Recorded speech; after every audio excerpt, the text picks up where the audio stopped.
Hi, hello, howdy, hey, how are you? My name is Brady and I will be your host for the evening. So, as many of you know, I just got done filming my little passion short film, The Things I Wish I Knew. And, I've been looking back and kind of reflecting on it. And there's one thing in particular I wanted to talk about in this video, and something that I realized kind of at the tail end of one of the shoot days. And that is the concept of not letting one light limit you. And I want to talk about why, and I also want to break down a couple of the shots from this scene. Now, it all started with we were wrapping. We had just shot for, I don't know, it's like a 6-hour shoot day, something like that. And we were just breaking down. And as I was breaking down the lights, I asked Michael, the gaffer, and I was like, did we only use one light for this scene? And he was like, yeah.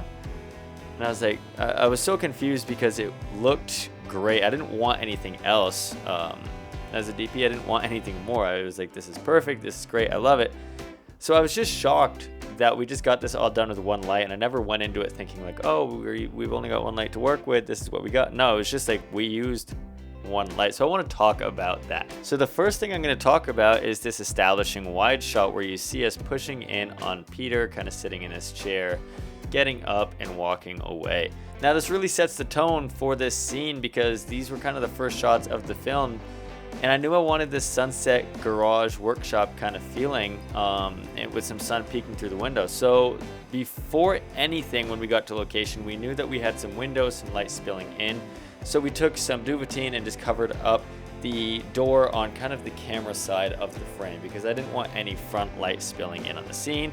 So Michael, our gaffer, just took some Duvetine and covered that up, and then there we go. So we're starting to darken some levels there. And we also closed, there was kind of a garage door on the side that we closed as well, and the only light that we had spilling in was from the outdoors, from this window that you see in frame.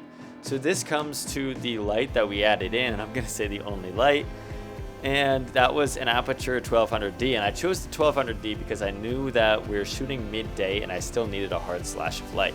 So I needed to expose for the windows that were really dark, so I knew I needed a bright light source, which was a great choice being the 1200D. And that's a daylight fixture, which was perfect because I wanted to match it with the light that was coming from the outdoors. But I actually placed the light in a position where it was casting in on the wood, casting in, kind of giving Peter a subtle edge light, and filling the scene nicely. And it was creating these really nice diagonal shafts with the haze coming through the light, coming through the window, kind of pointing in on the scene. The shafts of light were acting almost as like an arrow coming into the room. So other than the one light coming through the window, we also just had, you can see on the frame right, we had this workshop light, which was just like a $5 light from Home Depot. It was already in the room there, so I wanted to use it.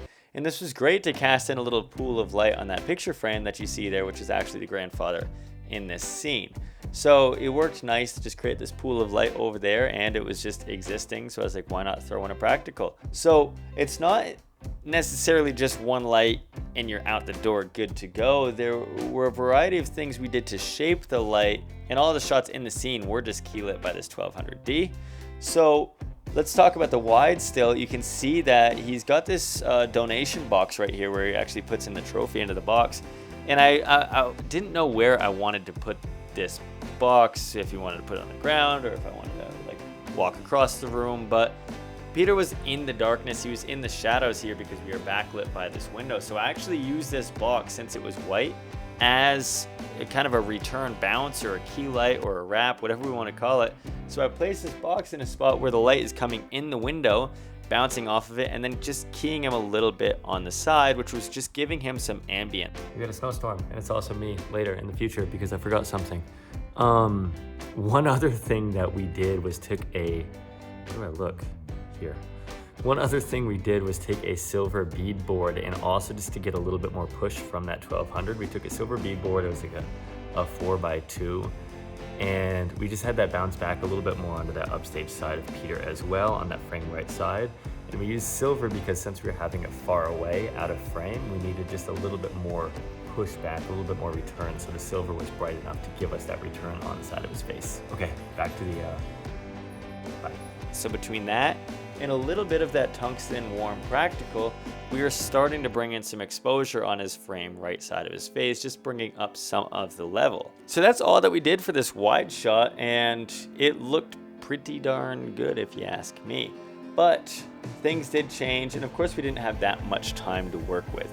So moving in, we had a variety of tight shots that we had, or close-ups. We had of Peter's face, we had of some of the stuff he was playing with, some of the props, and some of the photos. So I don't want to talk about any particular one, but I kind of want to talk about in a whole what we did as we were bouncing around. So Michael, our gaffer, I just had him take a beadboard or a silver bounce or anything like that. It kind of bounced around for each shot, just to take this light coming through the window and then just either wrap it around a little bit more or get a hard reflection with the silver and give him an edge light. We did that especially on the close-up of him, just to give him an edge light kind of on the shadow side of his face to pull him out of the background. So that was a great tool as well to bring up some of the ambience and just shape this hard light that's coming through the window. And then some other times we took some muslin and just hung it up on the wall. So just as the light was coming through the window, it'd bounce off the muslin and be a key light as well.